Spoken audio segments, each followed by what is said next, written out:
Hi dears, 5 mark എങ്ങനെ ഉറപ്പിക്കാം എന്നുള്ള കാര്യമാണ് ഇന്നത്തെ വീഡിയോയിൽ നമ്മൾ ഡിസ്കസ് ചെയ്യാൻ പോകുന്നത്. ജിയോഗ്രഫിയിൽ ഭയങ്കര ഇമ്പോർട്ടന്റ് ആയിട്ടുള്ള ഒരു ഭാഗമാണ് സൈക്ലോണും ആന്റി സൈക്ലോണും അല്ലേ. അപ്പൊ അത് നമ്മൾ ഈ വീഡിയോയിൽ എന്ത് ചെയ്യാൻ പോവാണ്, നമ്മൾ സെറ്റ് ആക്കാൻ പോവാണ്. നമുക്ക് നേരെ വിഷയത്തിലേക്ക് പോവാം. ഓക്കെ, ഒന്നാമതായിട്ട് നോക്കുക, സൈക്ലോൺ ആണ് നോക്കാൻ പോകുന്നത്. സൈക്ലോൺ നോക്കുന്നതിന് മുമ്പേ നമ്മൾ അറിഞ്ഞിരിക്കേണ്ട ഒരു തിയറി ഉണ്ട്. എപ്പോഴും വായു സഞ്ചരിക്കുക എങ്ങനെയാണ്, അത് ഹൈ പ്രഷറിൽ നിന്നും ലോ പ്രഷറിലേക്കാണ് സഞ്ചരിക്കുക. അപ്പോൾ ഹൈ പ്രഷർ ഇവിടെ ഉണ്ട് എന്ന് വിചാരിക്കുക, നല്ല കൂടിയ മർദ്ദം ഇവിടെ ഉണ്ട്, അതേസമയം ഇവിടെ കുറഞ്ഞ മർദ്ദവും കാണുന്നുണ്ട്. ആ സമയത്ത് എന്ത് ചെയ്യും, വായു അങ്ങോട്ടാ സഞ്ചരിക്കുക, ഈ കൂടിയ മർദ്ദത്തിൽ നിന്ന് കുറഞ്ഞ മർദ്ദത്തിലേക്കാണ് സഞ്ചരിക്കുക. ഓക്കെ, അത് ക്ലിയർ അല്ലേ? അത് ക്ലിയർ ആയാൽ നമുക്ക് ഇത് പഠിക്കാൻ വളരെ എളുപ്പമാണ്.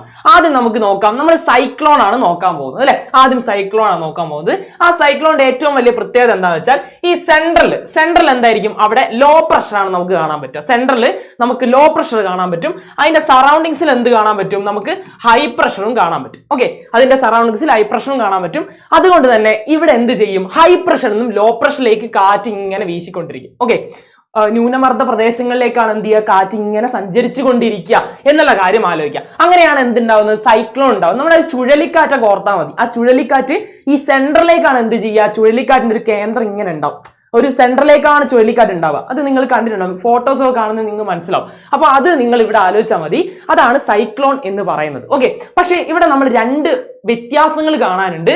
അത് നോർത്തേൺ ഹെമിസ്ഫിയറിൽ അത് എപ്പോഴും ആന്റി ക്ലോക്ക് വൈസിലാണ് ഉണ്ടാവുക. അതേസമയം സദേൺ ഹെമിസ്ഫിയറിൽ എങ്ങനെ ഉണ്ടാവുക, അത് ക്ലോക്ക് വൈസിലുമാണ് ഉണ്ടാവുക. ഓക്കെ, ഒന്ന് ആന്റി ക്ലോക്ക് വൈസ് ആണ്, സദേൺ ഹെമിസ്ഫിയറിൽ എന്താണ്, അത് ആന്റി ക്ലോക്ക് വൈസുമാണ് എന്നുള്ള കാര്യം നിങ്ങൾ മനസ്സിലാക്കുക. ഒന്നെന്താണ് ആന്റി ക്ലോക്ക് വൈസ് ആണ്, സദേൺ ഹെമിസ്ഫിയറിൽ എന്താണ്, അത് ക്ലോക്ക് വൈസുമാണ്. ഓക്കെ, ഈ കാര്യം എന്ത് ചെയ്യുക, കൃത്യമായിട്ടും മനസ്സിലാക്കുക. അടുത്ത നോക്കുക, അടുത്ത വളരെ ഇമ്പോർട്ടന്റ് ആയിട്ടുള്ള കാര്യമാണ്. അതായത് സൈക്ലോൺ തന്നെ നമുക്ക് രണ്ട് തരത്തിൽ പറയാൻ പറ്റും. ഒന്നെന്ന് പറയുന്നത് ട്രോപ്പിക്കൽ സൈക്ലോൺ ആണ്. ഓക്കെ, ഉഷ്ണമേഖലാ ചക്രവാതങ്ങൾ. അതേസമയം ടെമ്പറേറ്റ് സൈക്ലോണും ഉണ്ട്, അതായത് മിതോഷ്ണ മേഖലാ ചക്രവാതങ്ങൾ. ഈ രണ്ട് കാര്യങ്ങൾ നമ്മൾ പ്രത്യേകമായിട്ട് പഠിക്കേണ്ട ആവശ്യമുണ്ട്, കാരണം രണ്ടും രണ്ട് തരത്തിലുള്ളതാണ്. ഓക്കെ, നമുക്ക് നോക്കാം. ഒന്നാമതായിട്ട് ഇത് ഉഷ്ണമേഖലയിലെ സമുദ്രങ്ങൾക്ക് മുകളിൽ കാണപ്പെടുന്നതാണ് എന്ത്, ട്രോപ്പിക്കൽ സൈക്ലോൺ എന്ന് പറയുന്നത്. ഓക്കെ, അതായത് ഒറിജിനേറ്റ് ഓവർ ട്രോപ്പിക്കൽ ഓഷ്യൻ എന്നുള്ള മാത്രം പഠിച്ചു വെക്കുക. എന്നാൽ ഇതിന് വലിയ വ്യാപ്തിക്കുറവാണ്, അത് വലിയ രീതിയിലൊന്നും വ്യാപിക്കില്ല, വ്യാപ്തി വളരെ എന്തായിരിക്കും, കുറവായിരിക്കും. പക്ഷേ ഇതിന്റെ ഏറ്റവും വലിയ പ്രശ്നം എന്ന് പറയുന്നത് വിനാശകാരികളാണിത്. അതായത് ഭയങ്കര അപകടകാരിയായിട്ടുള്ള ഒരു ചക്രവാതമാണ് എന്തെന്ന് പറയുന്നത്, ട്രോപ്പിക്കൽ സൈക്ലോൺ എന്ന് പറയുന്നത്. വളരെ അപകടകരമാണ്. ഓക്കെ, ഇത് വളരെ നാശനഷ്ടങ്ങൾ ഉണ്ടാകും. പക്ഷെ ഇതിന്റെ ഒരു കാര്യം എന്താണെന്ന് വെച്ചാൽ, കരയിലേക്ക് കയറുന്നതോടെ എന്ത് ചെയ്യാൻ തുടങ്ങും, ഇതിങ്ങനെ ഇതിന്റെ സ്പീഡ് കുറയാൻ തുടങ്ങും, അല്ലെങ്കിൽ ഇതിന്റെ ഒരു ശക്തി കുറയുന്നതായിട്ട് നമുക്ക് കാണാൻ പറ്റും. ഓക്കെ, അടുത്ത നോക്കുക, അടുത്ത ടെമ്പറേറ്റ് സൈക്ലോൺ ആണ്, മിതോഷ്ണ മേഖലാ ചക്രവാതം എന്നുള്ളതാണ് പറയുന്നത്.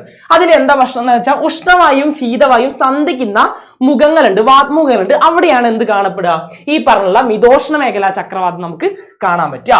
ഇതിനെന്താണ്, വ്യാപ്തി കൂടുതലാണ്. നേരത്തെ പറഞ്ഞ നേരെ ഓപ്പോസിറ്റ്, ഇവിടെ വ്യാപ്തി കൂടുതലാണ്.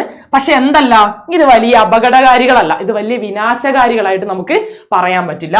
അതേ സമയത്ത് വൻകരയ്ക്ക് മുകളിലൂടെയും ഇതിന് സഞ്ചരിക്കാൻ കഴിയുന്നതാണ്. മറ്റേ സ്ഥലത്ത് എന്തായിരുന്നു, മറ്റേ സ്ഥലത്ത് നോക്കുന്ന സമയത്ത് അത് വൻകരയിൽ കയറുന്ന സമയത്ത്, കരയിലേക്ക് കയറുന്ന സമയത്ത് അതിന് ശക്തി കുറയുന്നതായിട്ട് നമുക്ക് കാണാൻ പറ്റുമായിരുന്നു. പക്ഷെ ഇവിടെ ശ്രദ്ധിക്കുക, ഇവിടെ വൻകരയുടെ മുകളിലൂടെയും എന്ത് ചെയ്യാൻ പറ്റുന്നുണ്ട്, ഇതിന് സഞ്ചരിക്കാൻ പറ്റുന്നുണ്ട് എന്നുള്ള കാര്യം ആലോചിക്കുക. ഇത് രണ്ട് പഠിച്ചു വെക്കുക, വളരെ ഇമ്പോർട്ടൻ്റ് ആണ് കേട്ടോ. സൈക്ലോൺ പഠിച്ചു വെക്കുക, സൈക്ലോണിന്റെ ഈ രണ്ട് നമ്മുടെ ഈ ടേബിളും കൂടി പഠിച്ചു വെച്ചാൽ നിങ്ങൾക്ക് ഷുവർ ആണ്, ആ മാർക്ക് നിങ്ങൾക്ക് കംപ്ലീറ്റ് ആയിട്ട് കിട്ടും. ഓക്കെ, അടുത്ത നോക്കാം. നമുക്കിനി ആന്റി സൈക്ലോൺ ആണ് പറയാനുള്ളത്. ആന്റി സൈക്ലോൺ ആണ് പറയാനുള്ളത്. ഇവിടെ നിങ്ങൾ ശ്രദ്ധിക്കേണ്ടതെന്ന് വെച്ചാൽ, നേരത്തെ പറഞ്ഞ നേരെ ഓപ്പോസിറ്റ് ആണ്. നമ്മൾ സൈക്ലോണിന്റെ നേരെ ഓപ്പോസിറ്റ് ആണ് അവിടെ കാണാൻ പറ്റുക. നടുവിൽ സെൻട്രൽ എന്താ കാണാൻ പറ്റുക, ഹൈ പ്രഷർ ആണ് നമുക്ക് കാണാൻ പറ്റുക. അതേസമയം സറൗണ്ടിങ്സിൽ എന്താ കാണാൻ പറ്റുക, നമുക്ക് ലോ പ്രഷർ ആണ് നമുക്ക് കാണാൻ പറ്റുക. ഓക്കെ, നേരത്തെ പറഞ്ഞതിന്റെ നേരെ ഓപ്പോസിറ്റ്. അപ്പൊ നമ്മുടെ തിയറി അങ്ങ് അപ്ലൈ ചെയ്യുക. തിയറി അപ്ലൈ ചെയ്യുന്ന സമയത്ത് എന്താണ്, ഹൈ പ്രഷറിൽ നിന്ന് എന്ത് ചെയ്യും, ലോ പ്രഷറിലേക്ക് ഈ വായു ഇങ്ങനെ സഞ്ചരിച്ചു കൊണ്ടിരിക്കും. ഓക്കെ, അതിങ്ങനെ ചുഴറ്റി ഇങ്ങനെ പുറത്തേക്ക് തെറിക്കുന്ന പോലെ നമുക്ക് ഇങ്ങനെ തോന്നും. അതിനെയാണ് നമ്മൾ എന്ത് പറയുന്നത്, ആന്റി സൈക്ലോൺ എന്ന് നമ്മൾ പറയുന്നത്. ഓക്കെ, അപ്പോൾ ഇവിടെ നേരത്തെ പോലെ തന്നെയാണ് നോർത്തേൺ ഹെമിസ്ഫിയറിലും സദേൺ ഹെമിസ്ഫിയറിലും എന്താണ്, രണ്ട് തരത്തിൽ നമുക്ക് കാണാൻ പറ്റും. രണ്ട് തരത്തിലാണ് അതിന്റെ ദിശ ഉണ്ടാവുക. ഒന്നാമതായിട്ട് നോക്കുക, നോർത്തേൺ ഹെമിസ്ഫിയറിൽ എന്താണ്, അത് ക്ലോക്ക് വൈസിലാണ് കാണുന്നത് അല്ലെ. നോർത്തേൺ ഹെമിസ്ഫിയറിൽ എങ്ങനെയാണ്, ക്ലോക്ക് വൈസിലാണ് കാണുന്നത്. അതേസമയം സദേൺ ഹെമിസ്ഫിയറിൽ എങ്ങനെയാണ്, അത് ആന്റി ക്ലോക്ക് വൈസിലാണ് കാണുന്നത് അല്ലെ.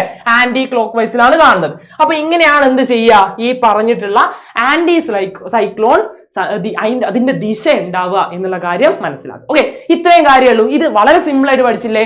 ഇതിന് നമുക്ക് 5 മാർക്ക് ഷുവർ ആയിരിക്കണം കേട്ടോ. അപ്പൊ അടിപൊളിയായിട്ട് പഠിക്കാം. നമുക്ക് അടുത്ത വീഡിയോയിൽ കാണാം. ബൈ.